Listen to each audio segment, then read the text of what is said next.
Hello everyone, Catweazle here, welcome to the channel and welcome back to our playthrough of Darkest Nights 2nd edition, where we're just about to start episode 3. Just one slight mistake from last turn.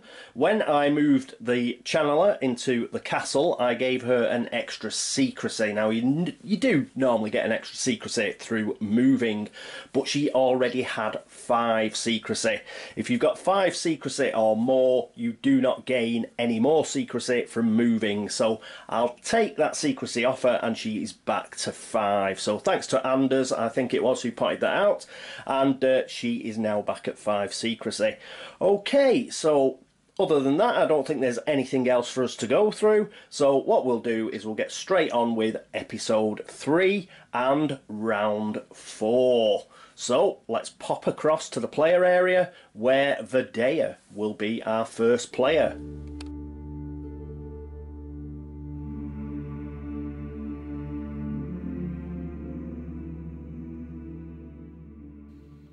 And here we are with Vidya. So she's going to be taking a turn, so we'll flick that over. And okay, what is she going to do? Well, she's only got 1 power. Remember, she got prediction last turn, which thanks to George was, I was a bit dismissive of it. I didn't mean to be. But yes, it is quite a powerful power. Probably why it's called a power. The prediction, as an action, you roll the 2 dice and you can add them to the card. Now, the good thing about this is, especially if you roll high, if you were to get a couple of 6s, well, this would just be fantastic and you could choose when to play them. But it's still pretty good, even if you roll quite low. If you roll 2 2s, for example, all you have to do is go over to the castle, and the search difficulty there is 2. So it's just if you get a pair of 1s, really, that it's a completely useful card. So it is quite a strong card. We're not going to use that this turn, though, I don't think. I think we're just going to search again. We're going to stay in the mountains for now. So having said that, let's pop across to the board and let's do some searching. And here we are with Vidya at the mountains. So first of all, is the Necromancer there? No, he isn't, so we don't have to mess around with that. And her starting power, she's got nothing that kicks in at the start of a turn, so we can ignore that as well. And she has to draw an event. So what we'll do is we'll pop this out here. So if I do have to roll anything, I won't be rolling it off camera like I did last turn. And we pick an event. So, ooh, Forbidden Treasure. And it's only 1, so this looks like it'll be okay. So a nice treasure chest there. We lose a grace. There's me saying it should be okay. So she's lost a grace, unfortunately. That'll put her down to 3 grace. We roll a die and pick 1. Oh, actually, that's drawn artifact we could do. We're rolling a 6. 5 gain Bottle Magic, 4 gain Vanishing Dust, 3 gain a Waystone, 2 gain a Charm, and 1 gain a Soothing Lyre. So, in fact, that's not bad. At least we get something for losing our grace. So, Forbidden Treasure, let's put that up there, and let's do some rolling. So, we could do with a 6, so artifacts are good. Come on, Vidya, a 6, let's be having it. A 2. Bah! We gain a charm. I believe. Yes, we do. So let's just check charms out. And they'll be on here. There we go. Discard after making a die roll to re-roll all dice. Very good. So I'll dig one of those out, won't be a second. So there we have a charm token, and we'll put that onto her player area. Very good. At least it wasn't a horrendous event, so we'd have preferred to get the artifacts obviously, but it's better than a slap across the belly with a wet kipper, so we'll take the charm. Right, what we've got to do now is our normal action, and our normal action is to search, and remember we've got that charm, so we can do a bit of re-rolling if we have to. So we're going to roll a single die, and what we want is a 4 or better. Come on Vidya, 4 or better, a 1. What we're going to do is we're immediately going to use our charm. Why not? Time is of the essence, and she's going to go again. And I'm going to miss the tower, and we get a 2. So immediately it uses that charm, and her charm's failed her. What can I say? So we didn't find anything, so that was a bad couple of rolls there. But never mind, these things are sent to triers. That is it for Vidya. Next up is going to be Zulana, so let's get across to her player area. And here we are with Zulana. As mentioned, I've put her back to 5 on her secrecy track, so that's okay. And ooh, Astral Surge has been used. She hasn't got that back yet.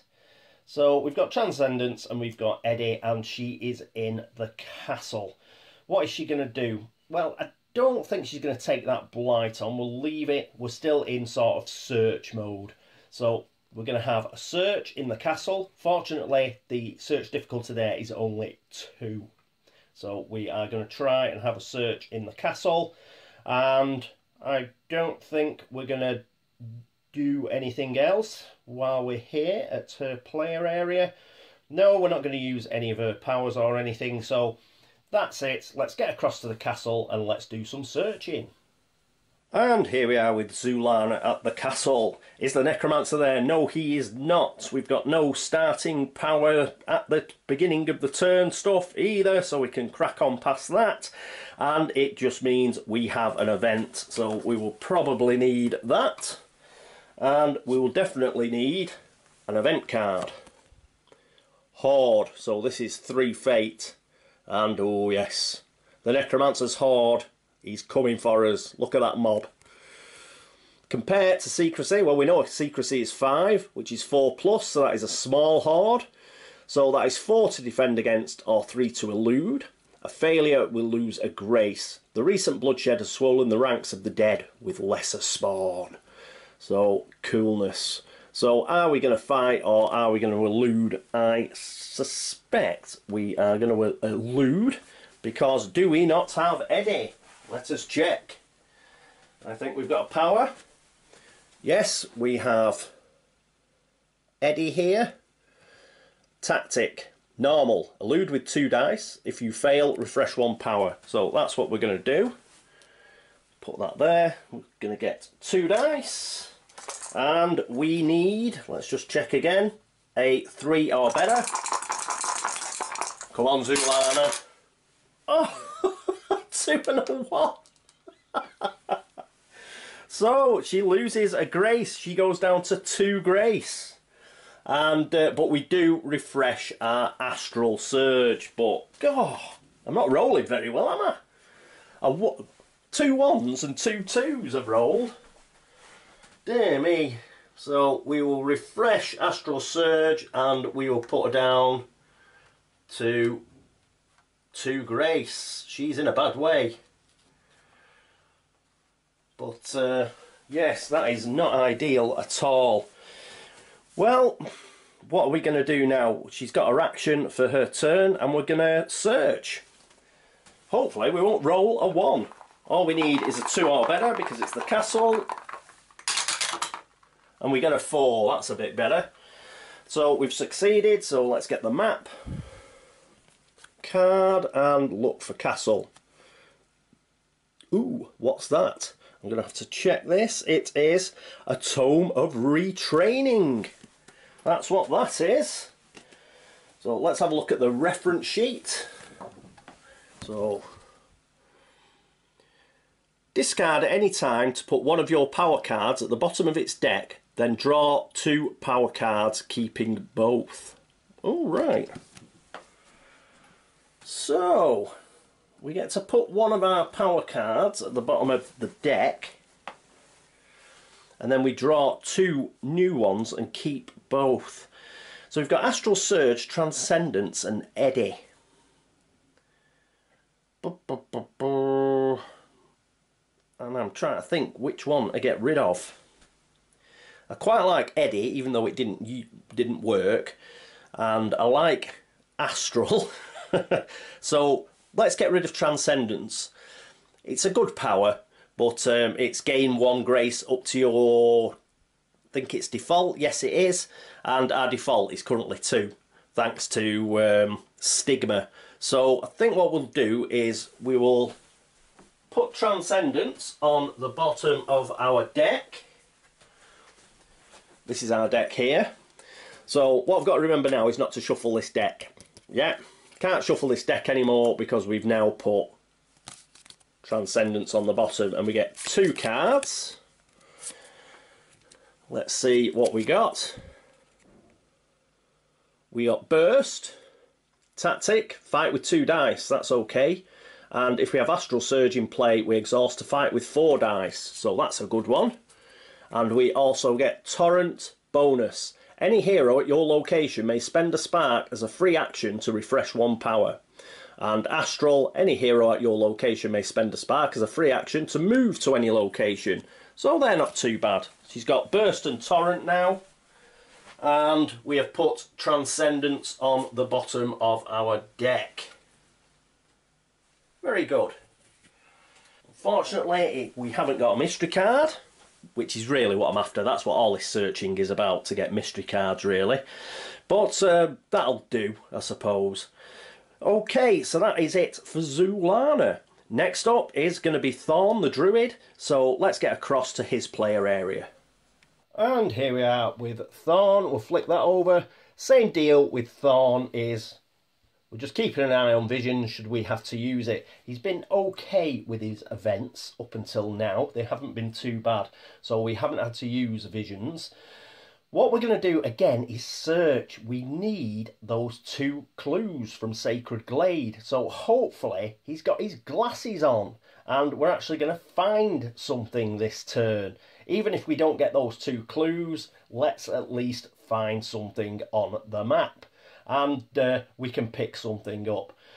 Other than that, I don't think there is anything for us to do. No, we're not going to use any of his powers or anything. So let's get straight across to the map and to the forest. And here we are with Thorn in the forest. So better drag this out, put that there. Is the Necromancer there? No, because the Necromancer is in the ruins with Castigan. Now, he's got no powers with start of turn effects, so we can skip that as well, which means, yes, it's event time. And remember, we're going to have to pull 2 because of the Omen Blight that is in the forest. So we get Dead Servant, which has got a fate of 3. He looks nice, doesn't he? Compared to Secrecy, well, our Secrecy is 5, so it would be a Scout, which is, you can't fight it, it sort of runs off. You can elude it though, so we'd need to get 5. A failure and we would lose a Secrecy. The Rotten Smell informs you that this one, like most of the Necromancer's minions, has been dead for some time. So that's the Dead Servant, and the second event is a Close Call, which is 4. So it will be Close Call that we're doing. It's the higher fate. And, ooh, yes, something else rotting in the woods. Close Call. Roll 1 die and take the highest. 5 to 6 is no effect. 3 to 4 is lose a Secrecy. 1 to 2 is lose a Grace.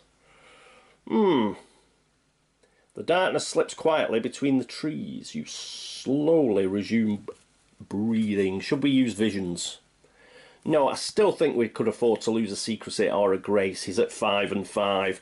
So let's see if we can roll a 5 or a 6. That's what we're going to go for. Come on. Let's have a decent roll. A 2. Crap. God, I'm rolling really bad. So he's lost a secrecy and he is down to 4 secrecy, unfortunately. So, just not rolling very well at all. So, bah. Anyway, onwards and upwards. What we really need now is we really need a 5 or a 6 because we're going to search. Come on. Let's try and warm this die up. Come on. Right. So we need a 5 or a 6, but a 4 will do. We are searching the forest. 5! Yes! Excellent. That was it. They were just cold. That was the problem with them. So we get a 5, and that means Sacred Glade comes in. We gain +2 clues on a 5+. So we go up to 8. We only need 2 more clues, and we can pick up a relic, which is great news. And this is permanent. So now that we've done that bit up there, once this task is complete, heroes may pray at this location. So we'll keep the card here just to remind us. So, can pray there, which is great news. Okay, so that is it for Thorn, I think. I don't think there is anything else to do. Yes, like the others, I sort of haven't gone through the blights for Vidya, for Zulana, or for Thorn, because they don't really affect us. The Vidya's was a void, just counts as 2 blights, we can ignore it. Webs, it's only if you leave the castle, so we didn't have to bother with that either. And as far as Thorn's concerned, this Omen Blight just makes him pull 2 events each turn, so he can ignore that as well as far as the end of his turn goes. Okay, so that's it for Thorn. Let's move across to the player area and have a look at Castigan. And here we are with Castigan. Okay, what we're going to do with Castigan, so we'll flip that over. Well, he's in a bit of a bad way. He's only got 1 secrecy, he's only got 2 grace, but there isn't a great deal we can do about it because of all these flux cages and the Necromancer. Except there is. What we're going to do is we're going to use void armour. So we can at least stop the Necromancer taking a secrecy off him through being in the same location. You may choose not to be detected by the Necromancer. We certainly will do. And we may ignore the effects of being in his location. So that's what we are going to do. We're going to use the void armour. And what else are we going to do? I was considering going to the forest because it's now got a Sacred Glade in it where we could pray and get some grace back. But unfortunately, because of that Stigma Blight, it means his default grace is 3 and he's on 2. So even if he did pray next turn in the forest, he's best case scenario, he's only going to get a single grace. So I think what we'll do is we will try and take that stigma out. So in order to do that, we will have to move to the village. And we'll move to the village. Unfortunately, that means we're going to go down to 0 secrecy. We're going to lose a secrecy through leaving the ruins because it's got a flux cage. And unfortunately, the village has got a flux cage as well. So we will lose a secrecy moving into the village. We do get 1 back for actually moving, but that means we lose 2 secrecy and gain 1 secrecy, which means we end up on 0. But thank God for the void armour.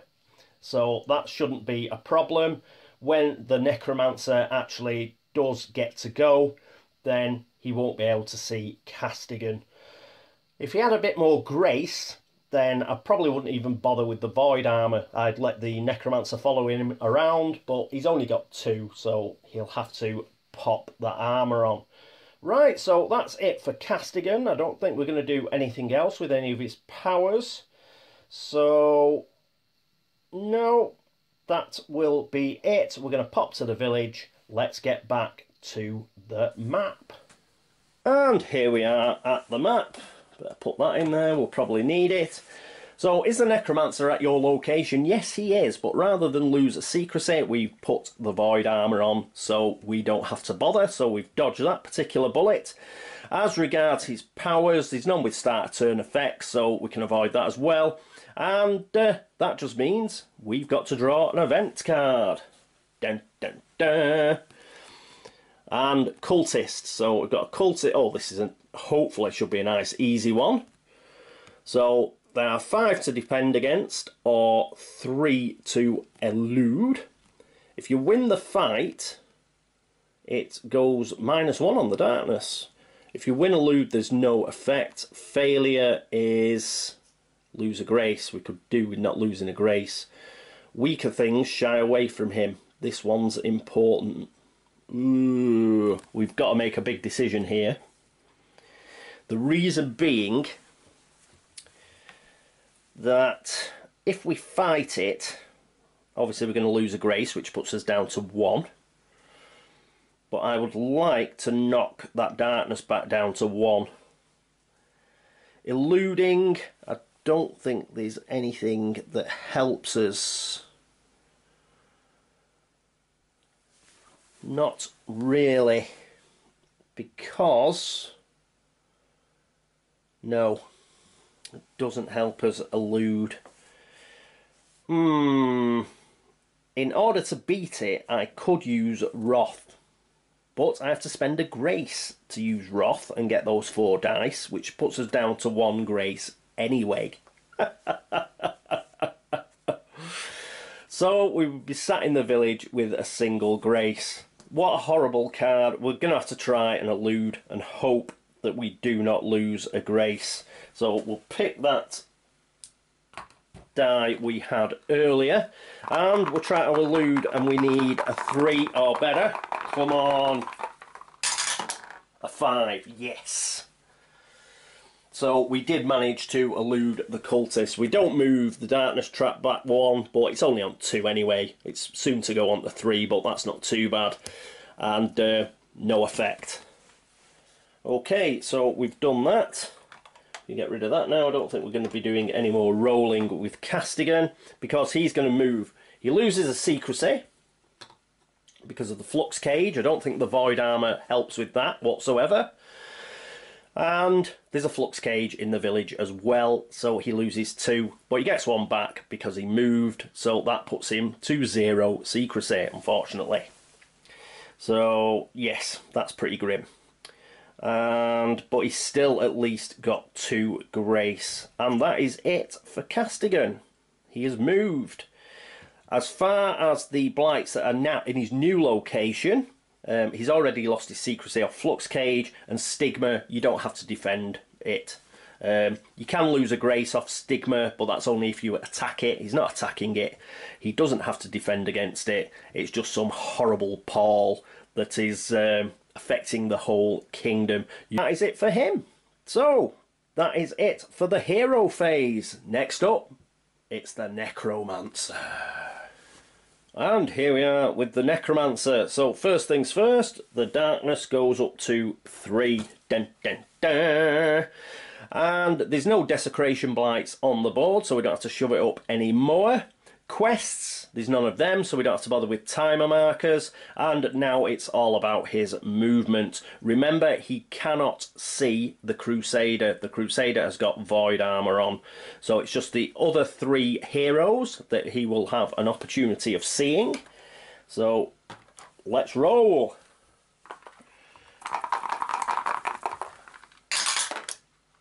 And he gets a 5.